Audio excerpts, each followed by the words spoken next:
Welcome to the Illustrator Studio. I am Jesse Kowalski, curator of exhibitions at the Norman Rockwell Museum in Stockbridge, Massachusetts. The Illustrator Studio is a weekly interview series, a project of the museum's Rockwell Center for American Visual Studies. This interview with Bob Eggleton is the first of a two-part interview on his life and career. The second part will air next week. Today is a special treat as I get to speak with one of the masters of fantasy and science fiction illustration, Bob Eggleton. Eggleton has illustrated and written numerous books on fantasy and sci-fi, and between 1994 and 2004, won the prestigious Hugo Award for Best Professional Artist 8 times, and was nominated an astounding 31 times. His art has been showcased in the 1995 book Alien Horizons, The Fantastic Art of Bob Eggleton, and the 2000 volume Greetings from Earth, The Art of Bob Eggleton. In 1995, Eggleton painted the cover for the Lovecraft-inspired Cthulhu 2000, a Lovecraftian Anthology, a collection of stories by 18 horror and fantasy authors. His work brings to mind legendary illustrators from the past whom I will mention in a moment. As with many fans of his, I came to know Eggleton's work through his paintings of Godzilla and characters from the stories by H.P. Lovecraft. Eggleton's masterful brushstrokes bring new life to established kaiju and ancient gods.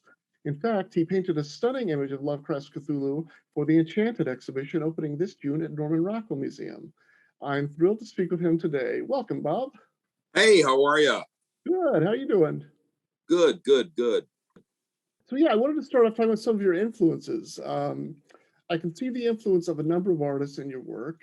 I wanted to run through some of the artists and get your input on the impact that they've had on your career, if any, or just what Sure. you think I can probably add to it too, some artists. Sure. Yeah, so how about the English artist John Martin? Oh my God, yeah. I flew to England just to see the special exhibit of his work in 2011. The Tate Gallery did this huge retrospective of his stuff, and they put out a catalog with. He hasn't been widely seen in a lot of art books made of him and things of that nature. So when they did this exhibition, I was just there, and they actually restored a painting that had sat since 1928, completely damaged. The middle was missing out of it, and they had a restorative artist go in and she redid this entire scene, and they did it with computer like targeting and pinpoints where the lighting would go and all this kind of stuff. And it's Mount Vesuvius erupting, and you can see where it's been restored, and it's just a fabulous piece to see. So they unveiled it there at that show because nobody had ever seen it. It was kind of lost work. And I love his epics. He was kind of an outcast pastor of some kind, I guess, and he did these epics that resonate now as they do then. I mean, The Great Day of His Wrath, which is this incredible painting of like the earth being turned inside out by God, and all of the false prophets and the money chain all being sucked into this huge abyss. And it's an amazing painting.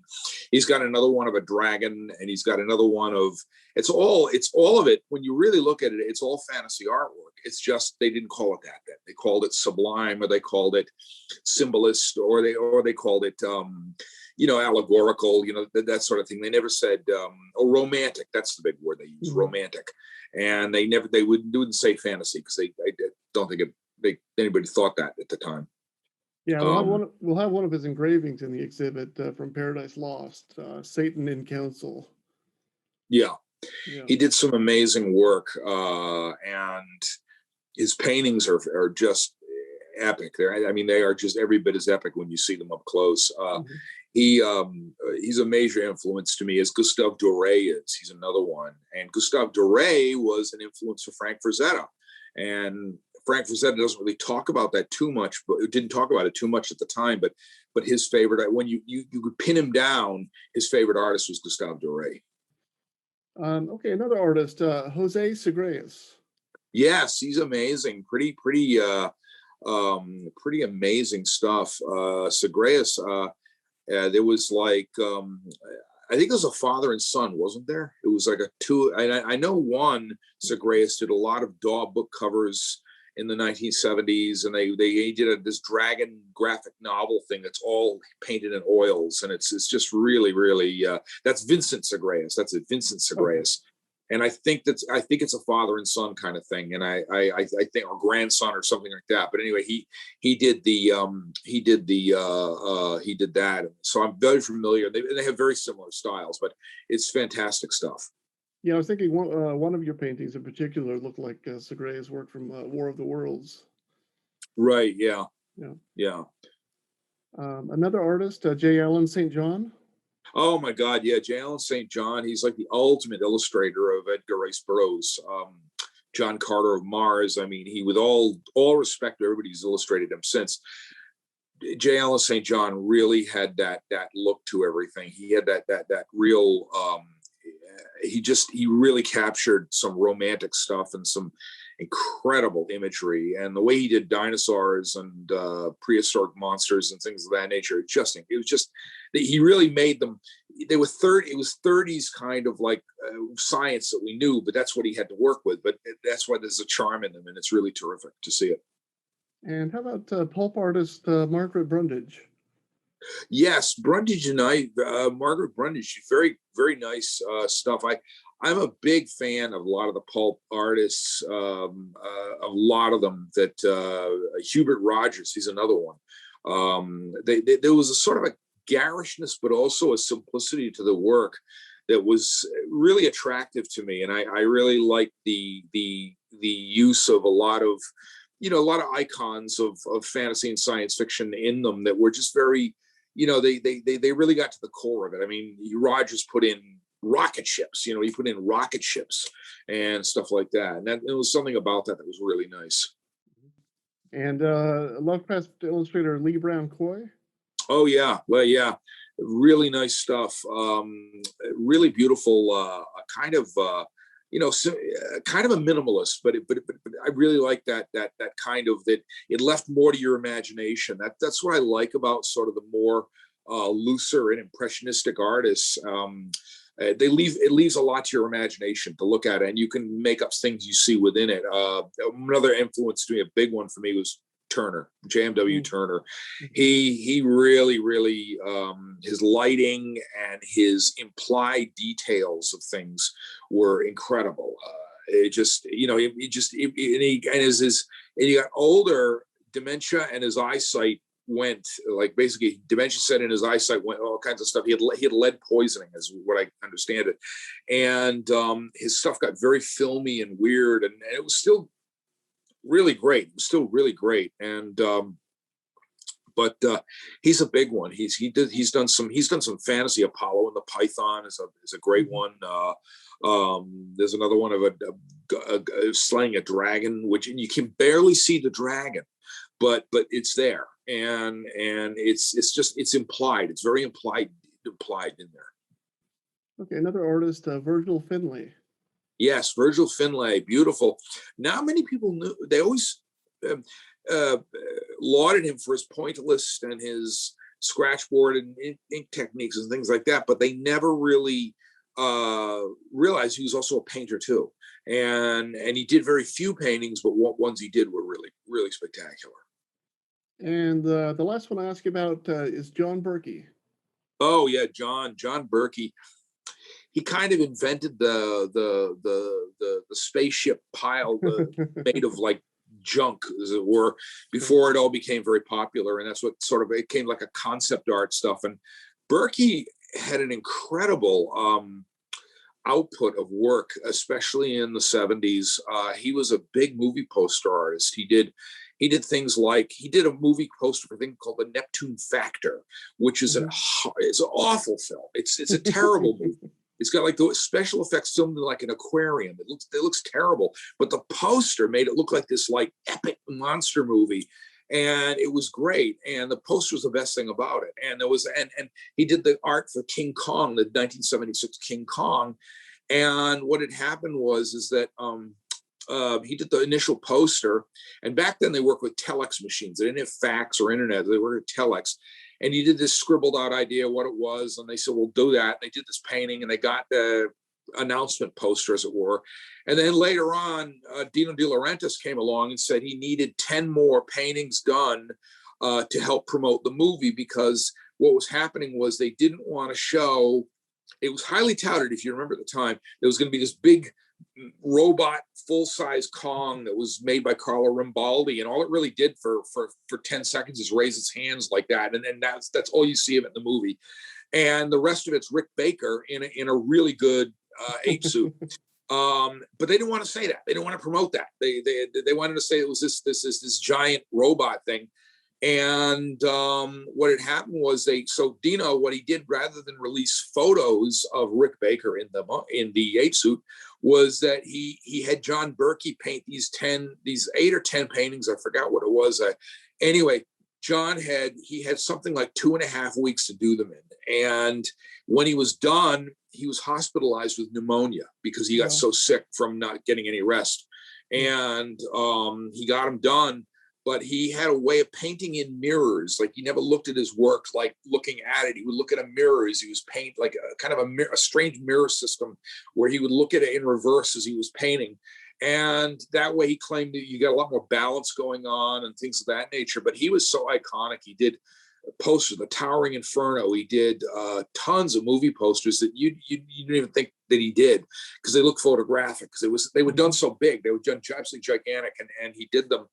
And then he sort of segued into like things like some book covers and everything like that in the 1980s. And basically all the stress of it gave him a heart condition that he eventually passed away from. But it was a really he was just absolutely amazing artist that contributed so much to science fiction, and I consider him very underrated in the community of science fiction. Not in illustration. Illustration, he's a god. But in the community of science fiction, nobody thinks of John Berkey. Nobody says, "Oh, John Berkey did like 250 covers or something like that." And nobody. I don't even think he got a Hugo nomination or anything. Why? Maybe one. I don't know. I don't think it was very many. But it was. He did so much mainstream art that the science fiction art was kind of a side thing. Are there any illustrators I missed? Oh, I could name 100 more of artists that I like. Everybody I see, I get so inspired by their work. A lot of the great. I go back to a lot of the classical artists to get my style. It was kind of nice because I tell a lot of younger artists, don't start copying somebody who's hot right now. Go back to like what these guys got inspired by. Don't be another Frank Frazetta. You never will be.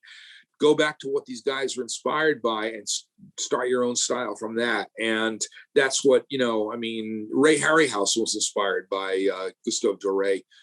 These great jungly scenes that he did in etchings that were just incredible. And that's how the original King Kong movie was inspired by that. So.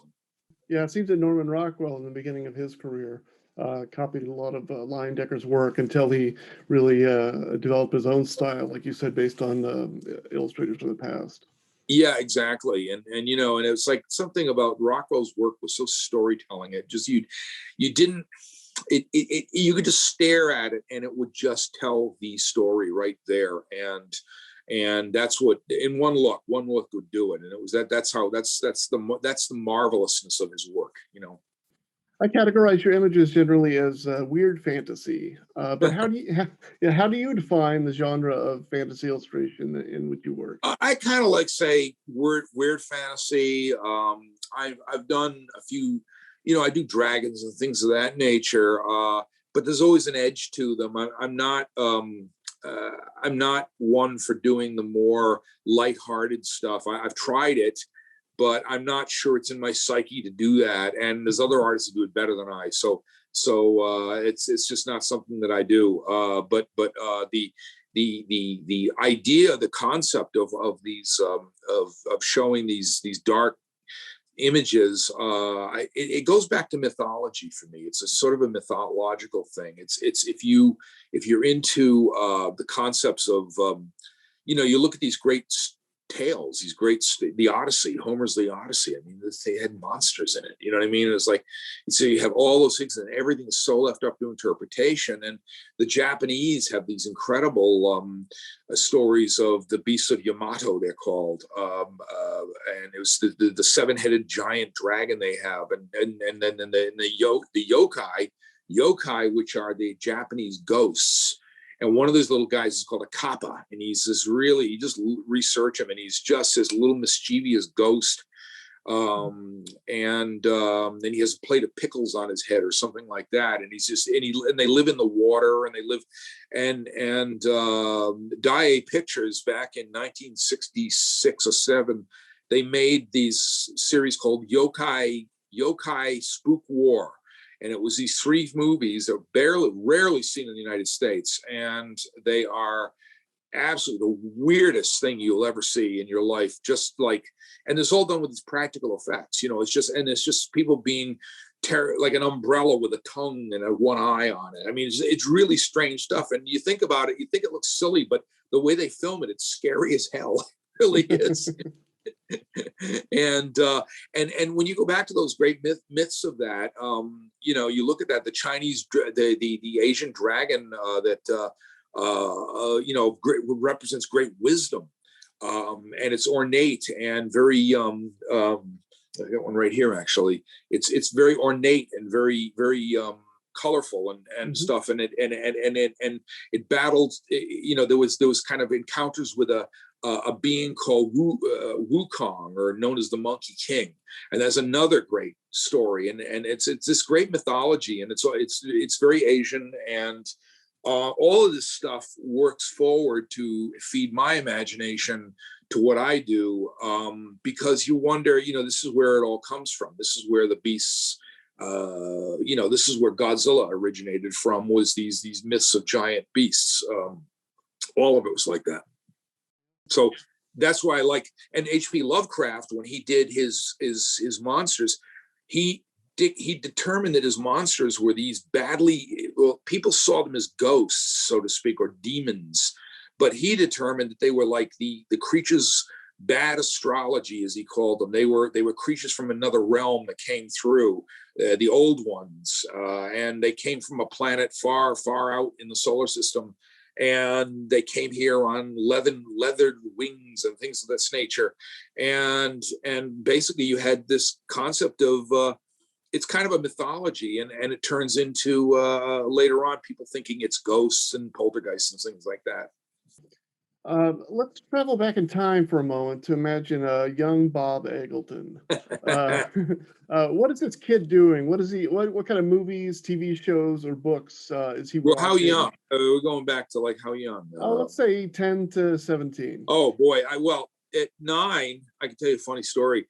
I was taken to see the movie 2001: A Space Odyssey, which is my favorite movie. It really is, and my favorite science fiction movie. And I was sitting in there and the theater, and my mother was with me and some other people that we'd come along, and they said, well, if you don't understand this film, just talk to us about it afterwards. And maybe we can, help you kind of understand it. Well, guess who explained it to them? You know what I mean? And I was 9. And so my whole thing was like Famous Monsters of Filmland, which I got to later on in life, 35 years later, got to do the covers to. Famous Monsters of Filmland. There was comic books. There were movies, and we didn't have DVDs or VHS or any of that kind of stuff. So we had like this little mom and pop theater down the street where I used to live, and it's gone now. But they would show all kinds of dinosaur and monster movies on weekends and things of that nature. So it was really, all of that was fuel for the fire, and I'd come home and draw them on paper and stuff like that nature. And that's sort of when I was really, really formulating ideas in my head of where, what I really liked. And, some people worry, they said, oh, he's into these monsters. It's kind of dark and scary and all that stuff. Well, monsters for me was something I identified with because monsters are so misunderstood. The Frankenstein monster, the Boris Karloff in the first 2 Frankenstein films, he plays such a misunderstood, tragic figure, and he's trapped in a world he never made, and he's stuck with it. And it's the same with any of these monsters. Godzilla, any of Creature from the Black Lagoon, any of them, they all came from this time when when there was a they were unearthed by man, so to speak. They were brought into the world in some way. They were left on their own. They were the creature of the Black Lagoon. He was left on his own. He was fine, and then man goes to hunt for him, and he becomes hostile, and he fights back at them. You know what I mean? So it's not really his fault. It's their fault for coming to his world, and that sort of thing. Yeah, no, I've read that that's why a lot of kids identify with those characters, is because they do sympathize with the way that Right. they're misunderstood and things. Exactly, absolutely. It's amazing. When you see this thing, like Godzilla started off as nuclear horror that was inspired by, believe it or not, King Kong. Tomoyuki Tanaka, who was the head of Toho Pictures at the time, they played King Kong in Japan, and it did very, very well. And then they played The Beast from the 20,000 Fathoms, which did very, very well. So they came up with the idea of this giant sea creature that was envisioned as an octopus. It was going to come out of the water. Well, an octopus became technically a problem to film, so they made it into a dinosaur-like creature, and thus Godzilla was born. And he was such a popular hit that through the ages, as Japan changed and Japan became a more industrialized nation, they post-war, they became very industrialized, very commercialized. The directors of the film started putting the director Ishiro Honda started putting in a political angle to it about showing, that especially in King Kong versus Godzilla, and then Godzilla versus Mothra versus Godzilla, that there was like money-hungry people that wanted to make money off these monsters, and then of course they wind up meeting their own ends badly because of that. Yeah, there's a great one. I don't remember the name of it, but it's about pollution. It's Godzilla versus the smog monster, Hydra. There you go. Yeah, that's a great one. So, were there other things or people that inspired you growing up? Yeah, there was. My dad was great. He sat me down, and when I was sick, when I was very young, and this is way back, he would sit me down and we would do drawings on a big chalkboard, and he showed me how to do perspective. And he was a kind of an all-around guy. He's an inventor. He did architecture. He did drawings and blueprints and architecture and all that kind of stuff. And he showed me how perspective kind of works. And and we did it because I was very ill when I was young, and he said that it was something that he put it into me about like using a lot of common sense and stuff like that. He was a good guy. Did you always know that you wanted to paint for a living? Well, draw. I used to buy comic books, and at one point I was so young, I had this naive idea that every single comic was drawn for me. And of course that wasn't the case. And I loved all the old Jack Kirby comic books from Marvel Comics, and back when a dollar could buy you 5 comics, and the painting that's got interested in me was an artist named George Wilson, who's an illustrator. And he did the covers to a thing called Boris Karloff Tales of Mystery. And it was a Gold Key comic. And he did all the Gold Key was the only comic company that they sprang out of Dell Comics. They're the only ones that had painted covers. Marvel Comics wasn't doing that quite yet. And they did Marvel magazines, which got into that. But Gold Key actually had these painted covers, and they had monsters on them, and they were just incredible. I mean, they were just like, there it was. It was just like, I'm going, that's what I want to do, so I was about 11 when I made that decision. Yeah. So you studied at art school for, I think, about 18 months before dropping out? Yeah, it's a long story about that. I was at okay. Let's go back to 1978, and I was looking at art schools, and I get a good story about a teacher too. What had happened was I went to Royal School of Design to take a tour of the place and all that, and they were just in this time of, let's call it, post-Vietnam, post-Watergate, that whole kind of time in the 70s when everybody was just really, they were kind of really laid back, and then everybody was deciding that realistic art, really what representational art was a thing of the past. They were deciding, well, why do that when you can put a pile of dirt in the middle of a room and stick 2 shovels in it, and that's your comment on society. And that's what was happening to a lot of schools. They weren't teaching, that I saw, and this is 1978, that I saw, they weren't doing the basic drawing. They weren't doing the real basic skills that you need, like drawing and all that. It was a very different time. And what had happened was, my parents said, do you want to go to this RISD? And I was like, and I mean, mind you, at the time it was $5,000 or $6,000 a year. I mean, it's nothing now. Anyway, so I said, you know what, I really want you to save your money. And so instead I went to Rhode Island College, because I went up there and their art department was all RISD teachers. So I said, okay, I could do that for $600 a year. So I went up there, and the guy that I really met, that really had a profound influence on me, a massive influence on me, was he just passed away too. His name was Enrico Pinardi, and he became kind of like one of my art fathers. He was sort of a real, hard Boston accent when he would talk like that, and he would be like, he'd be sarcastic in a nice way, but he was doing that to get you to really kind of overcome it. And it was a life lesson, and he was brutal in his critiques, but it was done to make you overcome that. And he and I really hit it off, and he got me into the work of H.R. Giger, who did Alien, and that was 1979 when Omni Magazine made Giger a star. Remember Omni Magazine? That was like, it was every Omni Magazine. These galleries of artists we'd never heard of, and you're going, oh my God, these are incredible pieces. And it was a high-end Omni. You could buy it. They had TV ads. You could buy it at the supermarket checkout. And anyway, it was that. And then when Henry got me, as we call him Henrico, we call him Henry. He got me into looking at some of these great artists that I really liked, that are fine artists, and they could be called illustrators too, but they were more fine artists. And there was some of these other people, and his own work and his own thinking, which is very different from mine, but it was also inspiring. So he became a major voice in my life. And he had this, he said, like, well, okay, kid, you got to go out and do it. That's what he taught me. Okay, kid, you got to go out and do it. And he was one of the, he's a great influence in my life. And that was around 1981.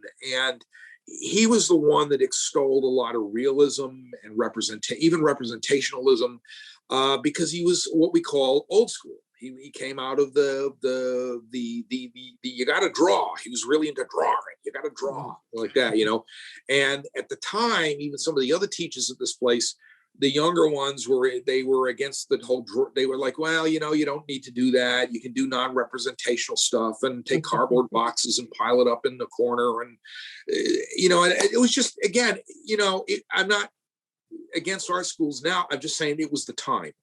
It was 40 years ago. This concludes part 1 of my interview with Bob Eggleton. In next week's episode, we delve into his early career, his process, and the love of his life, Godzilla. It's an interview you won't want to miss.